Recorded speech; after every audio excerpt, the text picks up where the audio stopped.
বন্দেগী করে কাটাবেন। যদি ইবাদত বন্দেগী করে আল্লাহকে সন্তুষ্ট করতে পারেন তাহলে মৃত্যুর পরে কবরটা জান্নাতের বাগান হয়ে যাবে। সুবহানাল্লাহ বলে। আমি একটা আমল আপনাদেরকে বলবো, এই আমলটা করলে কপালটা খুলে যাবে, ভাগ্যের পরিবর্তন হয়ে যাবে। আমলটা করতে পারবেন? ধৈর্য সহকারে বসেন, এই আমলটা করে নেবেন, এরপরে দোয়া করব। রাসূল করিম সাল্লাল্লাহু আলাইহি সাল্লাম বলেন, তোমরা মান সাল্লামা আরবাইনা রাজুলান ফি জামাতিনা ফুরাদা লাইলা ওয়া নাহারা মাতা যালিকাল ইয়াউম দাখালাল জান্নাহ। রাসূল বলেন, মান সাল্লামা আরবাইনা রাজুলান, যে ব্যক্তি দৈনিক 40 জন মানুষকে সালাম দিবে, ফি জামাতিনা ফুরাদা, একত্রে এক সালামে 40 জনকে সালাম দিতে পারে, একজন দুইজন করে ভেঙে ভেঙেও দিতে পারে। লাইলা ওয়া নাহার, দিন রাতে, দিনে রাতে মিলাইয়া পারবেন না? একটা মানুষ চেষ্টা করলে সালাম দিতে কি ওযু লাগে? নির্দিষ্ট ব্যক্তি আছে, চেয়ারম্যান সাহেব কি সালাম দিতে হবে না? নির্দিষ্ট জায়গা আছে, আপনাদের মাগুরা বাজারে গিয়ে সালাম দিতে হবে? সালাম এমন একটা আমল, নির্দিষ্ট ব্যক্তি নাই, নির্দিষ্ট জায়গা নাই, যেটায় খুশি সালাম দেওয়া যায়। রাসূল করিম সাল্লাল্লাহু আলাইহি সাল্লাম বলেন, কোন ব্যক্তি যদি 40 জন মানুষকে দৈনিক সালাম দেয় আর মাতা যালিকাল ইয়াউম, ওই দিন যদি মারা যায়, দাখালাল জান্নাহ, সরাসরি জান্নাতে ঢুকে যাবে। চায়ের দোকানে গেলেন, একসাথে 5 জনকে পাইলেন, আসসালামু আলাইকুম ওয়া রাহমাতুল্লাহ, 40 থেকে 5 জন চলে গেল। একসাথে 5 জনকে দিলে একজন গণবেন না, 5 জন। আবার একসাথে 10 জনকে দিলেন, তাহলে একসাথে 10 জন চলে গেল। আজকে আমি সালাম দিয়েছি, এখানে 40-এর অধিক লোক আছে না? আমার এক সালামই আমল হয়ে গেছে। এরকম গনে গনে আমলটা সালাম দিতে পারবেন? কে কে পারবেন? হাত তুলেন তো দেখি। আল্লাহ, তুমি সবাইকে আমলটা করার তৌফিক দাও, আর সবার নামটা জান্নাতের খাতায় লিখে দাও। সবাই বলে আমিন। আমলটা করলে মরতে দেরি, জান্নাতে ঢুকতে দেরি নেই। আপনি কি মনে করছেন এর চেয়ে সহজ আমল আর হতে পারে? ওযু ইস্তেঞ্জা লাগে? যদি ওযুর কথা বলতাম শীতের দিন না একটু কষ্ট লাগতো। ওযুর কথা বলছে, এমন আছে কুইরা 7 দিন গোসলে করে না, আছে না নাই? আপনাদের এই এলাকার মধ্যে নাই? আছে। গায়ের কাছে গেলে এমন গন্ধ, গোসল করে না। এই জন্য আমি ওযুর কথা বললাম না। ওযুর একটা হাদিস আছে, ওইটা বলবো। আপনারা গোসল করেন তো? তাইলে বলবো। ওযু করতে কষ্ট হবে না তো? তাইলে বলবো। সালামের কথাটা মনে আছে?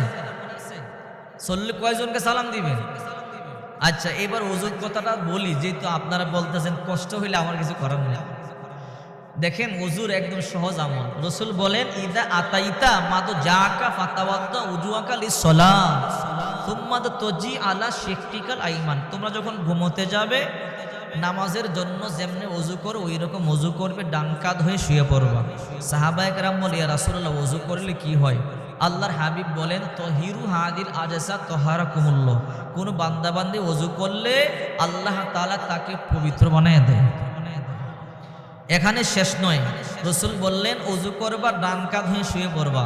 ফা ইন্নাহু লাইসা মিন আবদিন ইয়াবিতু তাহিরা ইল্লা বাতা মাআহু ফি শিআরিহি মালাকুন। বান্দাবান্দি ওযু করে ঘুমাইতে দেরি হয়, আল্লাহ তার মাথার কাছে একজন ফেরেশতাকে বসাইয়া দিতে বিন্দু পরিমাণ দেরি করে না। ওই ফেরেশতা ফজর পর্যন্ত পাহারা দেয়। যে কোনো বিপদ থেকে, হার্ট অ্যাটাক থেকে, স্ট্রোক থেকে, ক্যান্সার থেকে, প্যারালাইসিস থেকে, পাগল থেকে, মাতাল, উন্মাদন, হার্ট অ্যাটাক, হাই প্রেশার, রাতে স্ট্রোক করে ঘুমে মানুষ মারা যায় কি যায় না? ওই ফেরেশতা পাহারা দিবে। আল্লাহর কসম, আপনার কোনো হার্ট অ্যাটাক, স্ট্রোক হবে না, প্যারালাইজড হবে না, আপনার ঘরে আগুন ধরবে না। ওযু করে ঘুমাইলে হেফাজত করবে কে? ওই ফেরেশতা ফজর পর্যন্ত পাহারা দেয়। এবার বলেন তো, ওযু করে ঘুমাইলে লাভ আছে না নাই? এখানে শেষ না। এরপরে আল্লাহর হাবিব বলেন, লা ইয়ানকাল্লাবু সাআতাম মিনাল লাইল, আমরা রাতে ঘুমাইলে ঘুমের ঘরে ডান কাঁধ বাম কাঁধ হই, এমন হই কি হই না? নাকি আপনারা এক কাঁধে ঘুমায় থাকেন? রাতে ঘুমের ঘরে ডান কাঁধ বাম কাঁধ যতবার হই, ওই ফেরেশতা দোয়া করে, ইল্লা ক্বালা আল্লাহুম্মা গফির লি আবদিকা ফা ইন্নাহু বাতা তাহিরা। আল্লাহ, আপনার বান্দা ওযু করে ঘুমাইছে, গুনাহগুলো মাফ করে দেন। আল্লাহ কই তার গুনাহ মাফ করে দিলাম। ওযু করে ঘুমাইলে লাভ আছে না নাই? এবার আসল লাভটা শুনলে অবাক হবেন। এখন অজু করতে মনে চাইবে। রসুল বলেন, মামি মুসলিমিন ইয়াবিতু আলা তুহুরিন সুম্মা ইয়াতাআরু মিনাল লাইল, যদি রাত্রে কেহ অজু করে ঘুমায় আর যদি রাত্রে ঘুম ভেঙে যায়, যে অজু করে ঘুমায় না তাকে বলে নাই, যে অজু করে ঘুমাইছে তাকে বলছে। রাত্রে ঘুম ভাঙে কি ভাঙে না? আমাদের কম্বল কাতাটা গায়ে দেওয়ার জন্য ঘুম ভাঙে, লাইটটা অফ করবার জন্য, অন করবার জন্য, প্রসাব করবার জন্য, পায়খানা করবার জন্য, অথবা কেউ মোবাইল করেছে, অথবা এমনি ঘুম ভাঙছে। রাতে ঘুম তো ভাঙে দুই একবার, ভাঙে না? রসুল বলেন, যদি তোমরা অজু করে ঘুমাও আর ওই রাত্রে যদি তোমাদের ঘুম ভেঙে যায় কোনো কারণে, একটা কাজ করবা, নতুন অজু করুন লাগবে না। ঘুম ভাঙছে সাথে সাথে কাজ করবেন। প্রসাব করতে যাবেন, টয়লেট করতে যাবেন, ওই কাজটা করবেন। কি কাজ? ফায়াযকুরুল্লাহ, একটু আল্লাহর জিকির। সুবহানাল্লাহ। আচ্ছা বলেন তো, 1 মিনিট 2 মিনিট জিকির করতে কষ্ট হবে? একটু জিকির, যেই জিকিরটা ভাল লাগে, শুধু সুবহানাল্লাহ সুবহানাল্লাহ এটা করতে পারেন, আলহামদুলিল্লাহ আলহামদুলিল্লাহ এটা করতে পারেন, আল্লাহু আকবার আল্লাহু আকবার এটা করতে পারেন। রসুল বলেন, ওই সময় ওযু করে ওয়াসআলুল্লাহ খায়রুম মিনাদ দুনিয়া ওয়াল আখিরা ইল্লা আতাহু ইয়া, আল্লাহর কাছে দুনিয়া আখিরাতের যা চাবেন আল্লাহ আপনাকে তাই দিয়ে দিবেন। এবার বলেন, ওযু করে ঘুমাইলে লাভ আছে না নাই? টাকা দরকার আছে না নাই? বলেন, ক্ষমতা দরকার আছে না নাই? নির্বাচনে জয়লাভ করতে হবে, দরকার আছে না নাই? ছেলে দরকার, মেয়ে দরকার আছে না নাই? বিদেশের ভিসা দরকার আছে না নাই? আমার পরীক্ষা আছে সামনে, ফার্স্ট হতে হবে, দরকার আছে না নাই? অনেক মনের আশা আছে, অনেকের অনেক চিন্তা আছে। আপনি যে কোনো চিন্তার জন্য, দুনিয়াবি এবং আখিরাতের ভালো কাজের জন্য আল্লাহর কাছে দোয়া করবেন, আল্লাহ আপনার দোয়া কবুল করবে, আপনার কল্যাণ দান করবে। তাহলে আমল কয়টা দিলাম? একটা, কয়বার সালাম? মহিলারা মহিলাদেরকে সালাম দিবেন, অথবা যাদেরকে সালাম দেওয়া জায়েজ, কথা বলা জায়েজ তাদেরকে দিবেন। পুরুষেরা পুরুষকে সালাম দিবেন। যেই মহিলাদেরকে দেখা যায় মাকে, দাদিকে, নানিকে, চাচিকে, ফুফুকে, খালাকে, এদেরকে সালাম দিবেন। মেয়েকে সালাম দিবেন, এরা গোনার আওতায় পড়ে যাবে, সালাম দিবেন।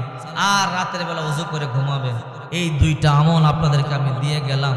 এই আমলগুলো আল্লাহ পাক আপনাদেরকে করার তৌফিক দান করেন, সাথে সাথে আমাকেও করার